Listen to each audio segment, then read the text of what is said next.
संगम का जल ग्रहण करने से मनुष्य मुक्ति का अधिकारी बन जाता है और इसमें किंचित भी संदेह नहीं है।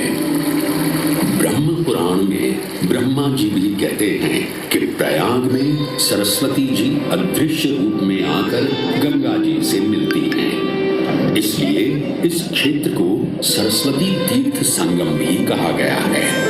सरस्वती नदी के अदृश्य रूप से मिलने के पीछे भी एक पौराणिक कथा सुनने को मिलती है।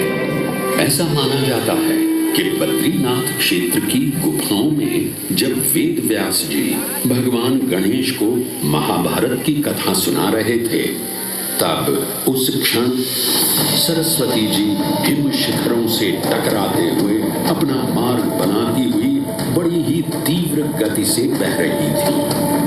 सरस्वती नदी के इस तेज बहाव से उत्पन्न होने वाली तेज ध्वनि वेद व्यास जी का ध्यान भंग कर रही थी। इसलिए महर्षि वेद व्यास जी ने सरस्वती जी से वेग और ध्वनि को कम करने का आग्रह किया, परंतु उनके अनुरोध उपरांत भी जब सरस्वती नदी के वेग एवं ध्वनि में कोई कमी नहीं हुई, तो उन्होंने क्रोधित होकर सरस्वती जी को श्राप दे दिया और कहा कि वे अब धरती के भीतर यानी कि पाताल लोक में प्रवाहित होंगी। तब से ये माना जाता है कि हिम शिखरों से उद्गमित हुई सरस्वती नदी उत्तराखंड के माना गांव से आगे अपने अदृश्य रूप में प्रवाहित होती है।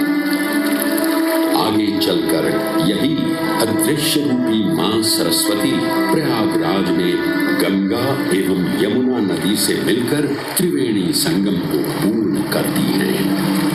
ये प्रयाग नगरी पवित्रता का उद्गम है, जिसके अंश हमें वेदों एवं पुराणों में भी मिलते हैं, जिनमें वर्णित है सुरों असुरों द्वारा हुआ समुद्र मंथन। अमृत प्राप्ति के लिए सुरों और असुरों ने एकजुट होकर क्षीर सागर का मंथन किया, जिसके संदर्भ में पुराणों में विभिन्न कथाएं देखने को मिलती हैं।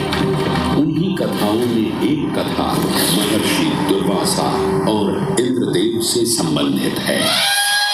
इस कथा के अनुसार ऋषि दुर्वासा ने इंद्रदेव से प्रसन्न हो उन्हें पारिजात पुष्पों की एक दिव्य माला भेंट की, जिसे इंद्रदेव ने साधारण पुष्पों की माला समझ स्वयं धारण न कर उसे अपने वाहक गजराज ऐरावत के मस्तक पर रख दिया।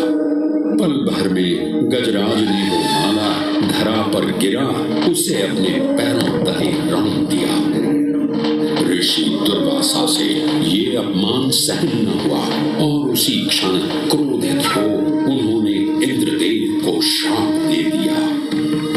अहंकारी इंद्र, तेरा इतना दुस्साहस कि तूने मेरा अपमान किया। जिस वैभव एवं शौर्य पर तू इतरा रहा है, क्षण भर में ही तेरा ये वैभव, प्रतिष्ठा, शक्तियां सब नष्ट हो जाएंगी। अत्रि पुत्र दुर्वासा समस्त देवगणों को श्रीहीन होने का श्राप।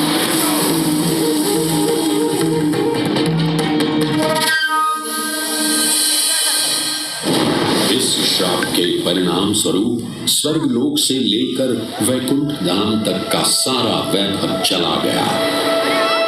जहां स्वर्गलोक में सभी देवता अपना वैभव एवं शक्तियां खो चुके थे, वहीं वैकुंठ धाम में मां लक्ष्मी भी क्षीर सागर की गहराइयों में चली गई।